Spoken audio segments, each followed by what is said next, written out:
friends. My name is Stephanie Hubble and I am here from Humbly and Kindly Made. This week I will be sewing up a skirt for my granddaughter. The pattern is from a company named Little Lizard King and it is their Byron Bay pattern. In the pattern, it came with a top, a tank top that has spaghetti straps, as well as the skirt that I chose to make.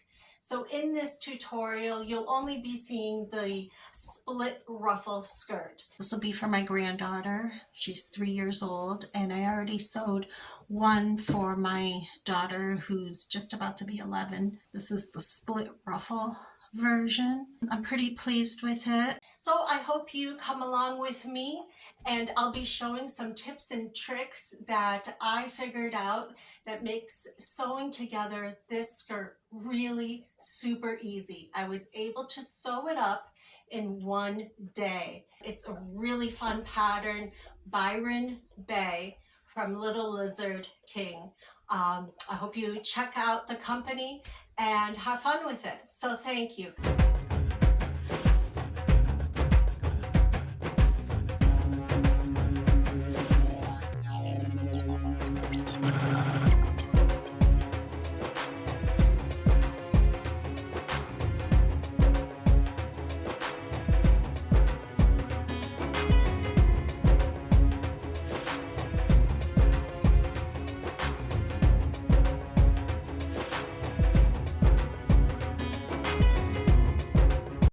This is my third time sewing the Byron Bay skirt, and I've learned a couple of things to make it go the most smooth that it can go. Before sewing together the front waistband and the back of the waistband, it's important for me to write out the word back, and don't write the word in the center because, and I've learned this and I laughed at myself about it, because I wrote the word in the center, this all got encased by the elastic. The other thing that I do, and I'll be careful to not show anything sensitive about the pattern, but on my machine I figured out what to set my machine to every time I'm at a particular place in the instructions. So I tell myself, okay, set it to 5.2 millimeters, and then I have a magnet. I'm grabbing for it right here. Here's my little sewing magnet, and I put that on my sewing machine to make the whole process more streamlined as I'm sewing, so that, you know, I only need to figure out where to place things, where to set my machine, my machines. So that's just one of the little tricks that I've learned with sewing the Byron Bay skirt.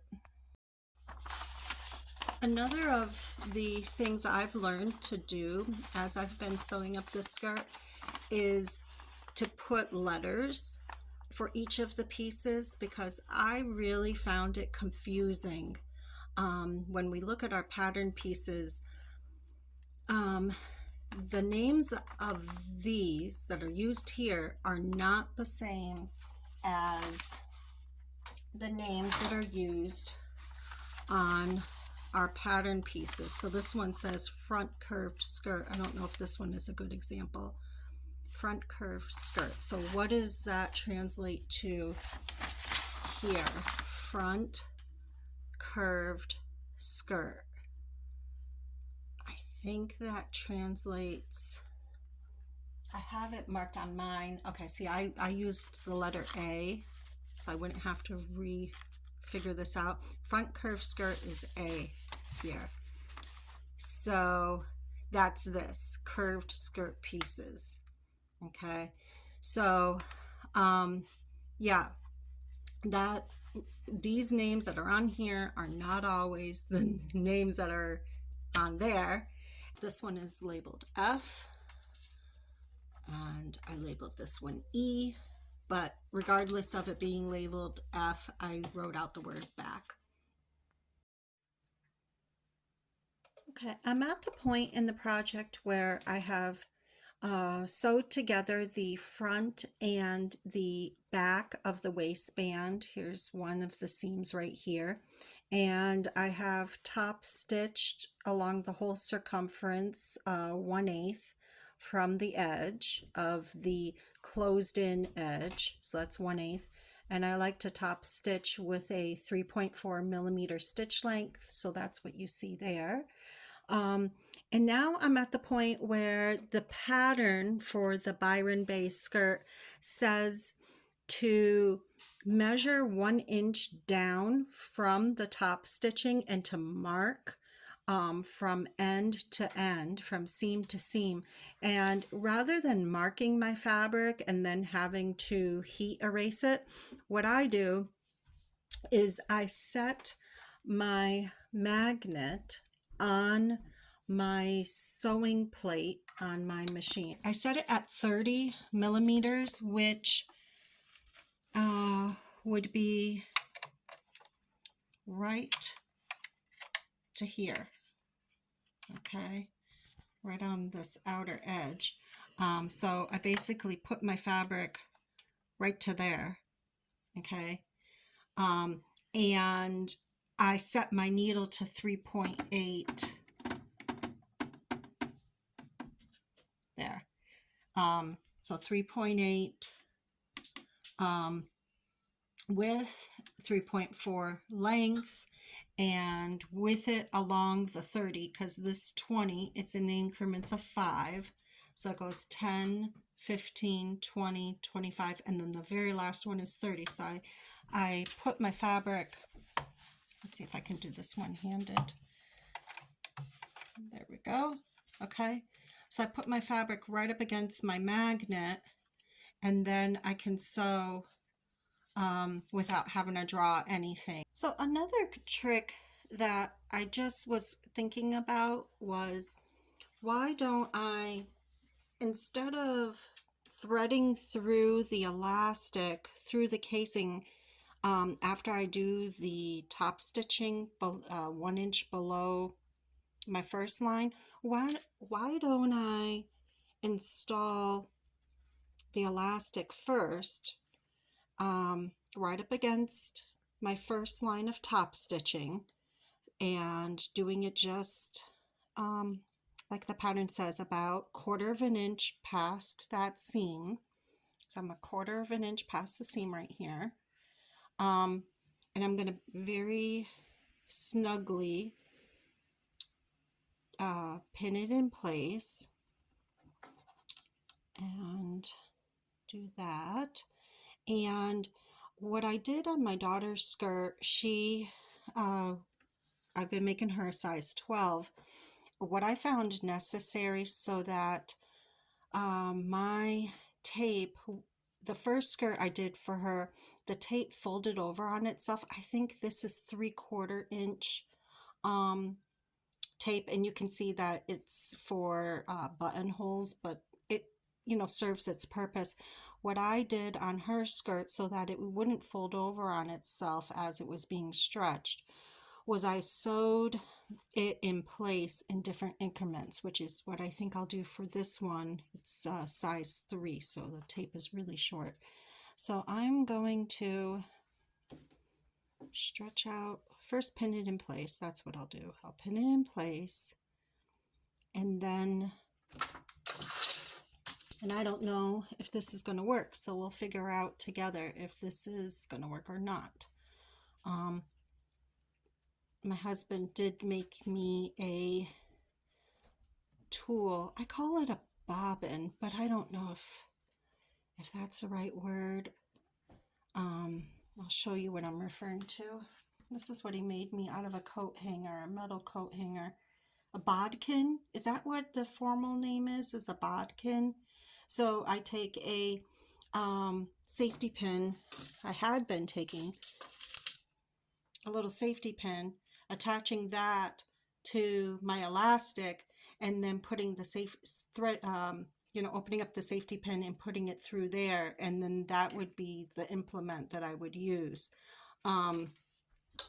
But especially stretching out this elastic, I don't want it twisting on me, and that was my concern. So when I did the second skirt for my daughter, what I did was I did stitch the casing, but I stitched this before it twisted on itself, and I'm pinning this in place so it's not going to twist. So I stitched hers in like 3 or 4 places across, going like this one, a couple stitches along the elastic so that it wouldn't fold over on itself. I've done my supplementary stitching across back and forth on my waistband here, and what I decided is that it's necessary to put in pins so that the elastic doesn't buckle until I do that 1-inch stitching to create that casing, because the elastic was buckling, which is understandable because it didn't have a casing yet. So now I'm going to do the casing. But yeah, I enjoy figuring out little tricks to projects. So that's my motivation and my sentiment as I'm saying these little tricks and improvements is it's a great pattern, but here are little tricks that we can do as makers. And I'm sure some of these are really self-evident to those of you that have been doing these patterns, but I am new to sewing kids' clothes. So, yeah, maybe these are things that are just very self-evident to those of you that have been doing this for some time. I finished sewing that bottom stitching to create the casing, and I think that went really well. I think that I'm gonna, implement that little trick from now on. The only thing that I had to do as I was sewing it was stretch out. Oh, I'm sorry about the sun's glare there. I had to be stretching out the elastic as I was doing it to make sure that I wasn't going to be sewing on top of my elastic. I've connected what I've labeled parts C and D together. D is what is the 3 pieces of the ruffle, the 3 identical ruffle pieces, and then what I call C is those curved ruffles. The next portion of this video will be showing you a clip that I recorded and posted to the Little Lizard pattern group.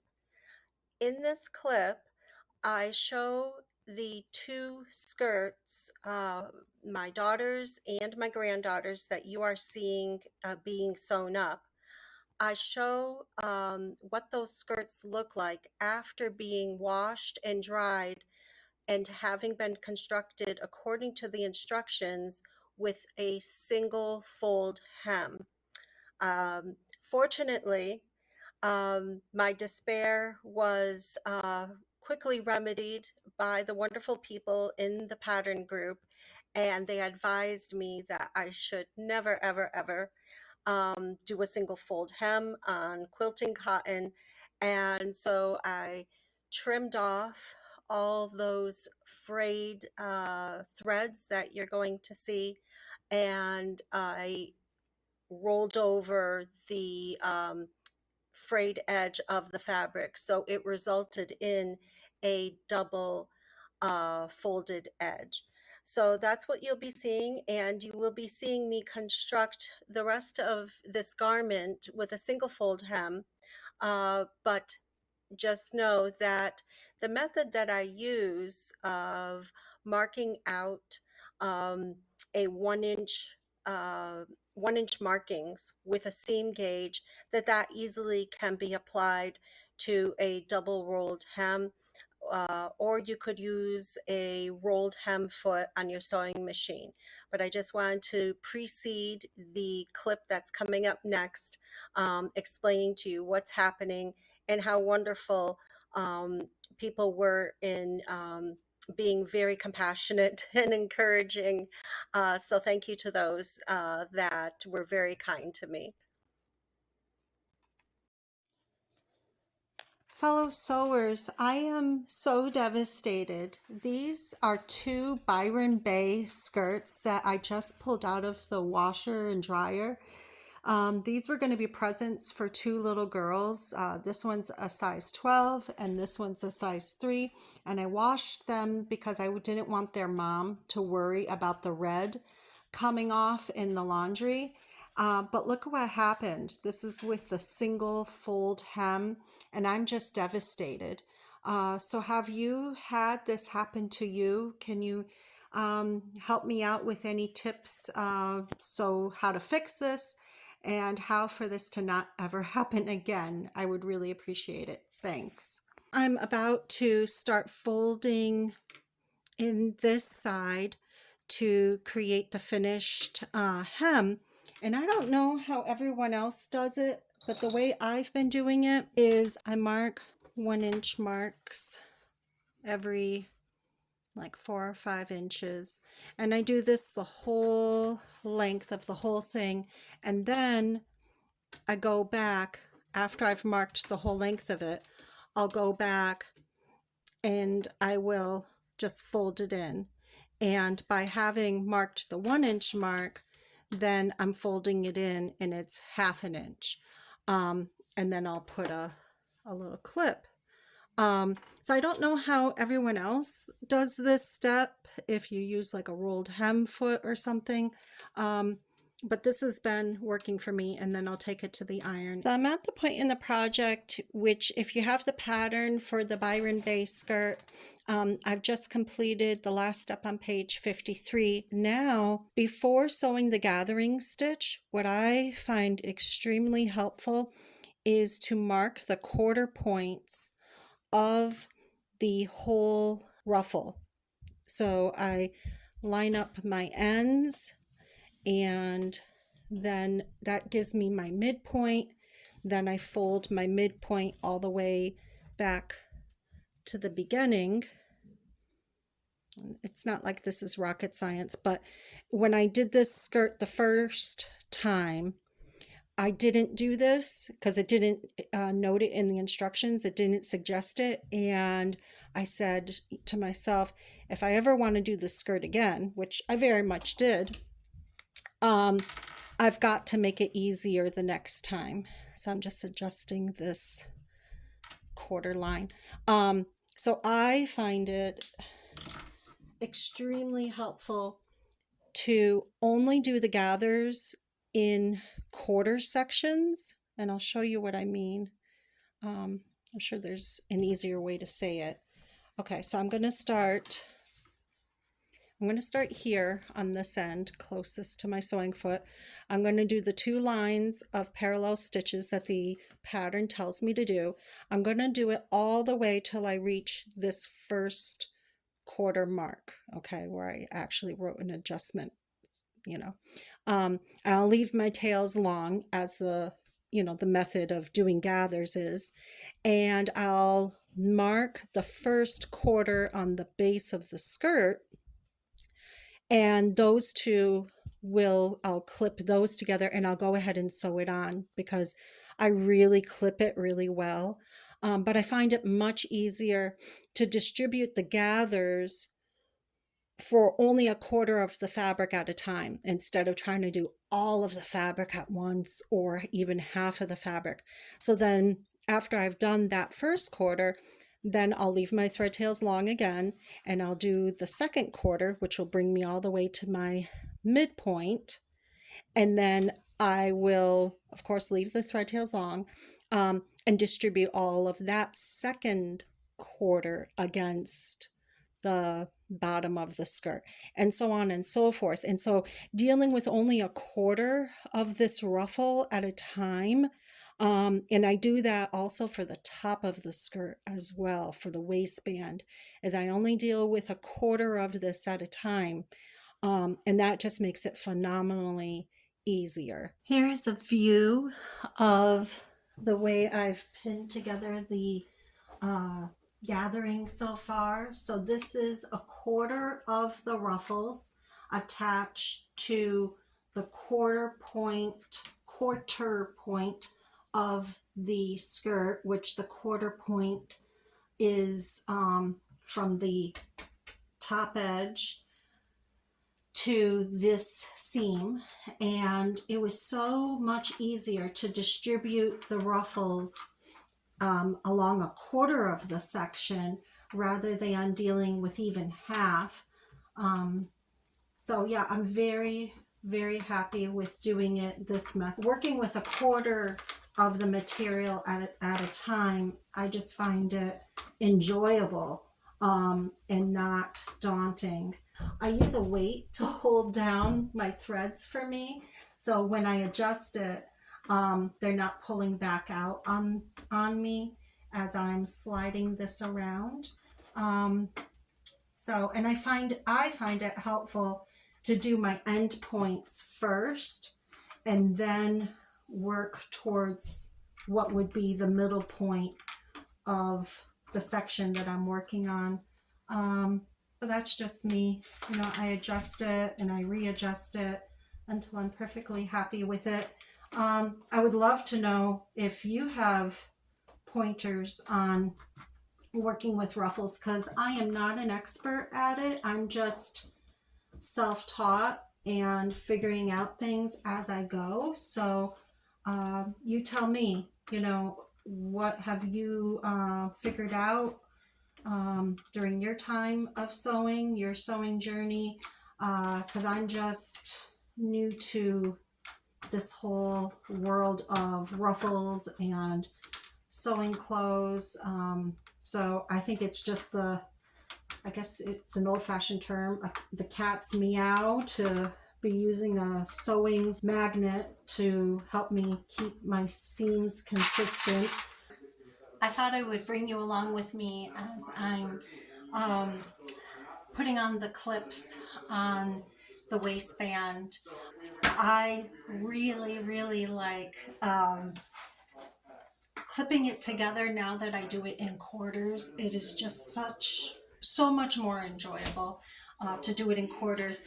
And I think I'm on the last quarter of doing the gathering. I like to clip a couple of gathers at the beginning of the section that I'm gathering. So here's right here is the section that I'm starting to gather right here. I'm gathering going this way right now.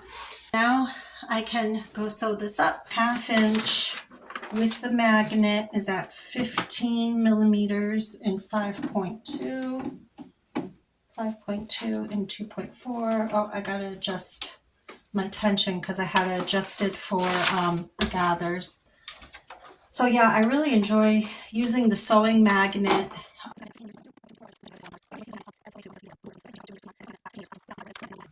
All right. Okay, so now next step is to flip the ruffle down. I'm at page 55 now. Oh no, finish the seam. Okay, finish the seam, remove any visible gathering stitches. Okay, look at all these threads I get to cut. Oh my goodness. I like to trim right in between. There's 3 rows of stitching right here. Can kind of see them? So this bottom row was the basting stitch, the top row was the basting stitch. So 2 rows of basting stitch, and then here's the row that I just sewed, and where I'm going to cut will be in between the first row of basting stitch and the row I just stitched. So I'll show you. I'm going to carefully hold the fabric away because that would be disastrous to cut into the skirt. Okay, so this is where I'm cutting, right here, right below the first row of basting stitches, but above my stitching. So I'm going to go around and cut all that off, and then I use my overcasting stitch on my machine because I don't have a serger, but this sewing machine that I have, it does have the overcasting stitch, so I utilize that. So I'm going to go around using my Overcast, my other foot, and I like doing the Overcast stitch. It's my machine can go really fast.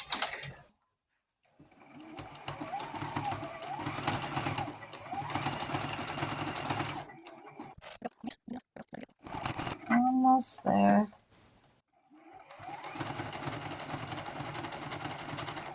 There we go. I'm gonna go around and pull these out. It feels nice to be doing this project for my granddaughter. So now I'm top stitching the rest of this skirt. I can't get over how quick this skirt comes together. I'm just making sure that that seam is flipped up as I go around. There we go. Thank you for joining me today in sewing up this Byron Bay skirt. I'm very pleased with how it turned out. I really like the colors, and I think I'll wash it for her so that way if there's any color bleeding, it'll happen in my house. I think I'll wash both girls' skirts at the same time. Have any of you decided to do a double rolled hem? Because even with having followed the pattern instructions and cut it on the grain that it wanted me to, I'm still worried about it fraying down here. And her being 3, I mean, she's walking around and I don't want her tripping on any strings that might come loose. Yeah, let me know. But I'm very happy with all the top stitching I did. The thread blends really nicely. It looks very nice. Yeah, there you go. See? Well, thanks again for joining me on this adventure, and please subscribe. I'm trying to get monetized, and that would be extremely helpful to me. I think the last time I checked, 94% of the people that watch me are not yet subscribed. And I tell myself, you know, it's not a measure of my self-worth, but the fact that people are watching these videos, it would be great to have them monetized. So thanks again. I'll see you next time. Bye-bye.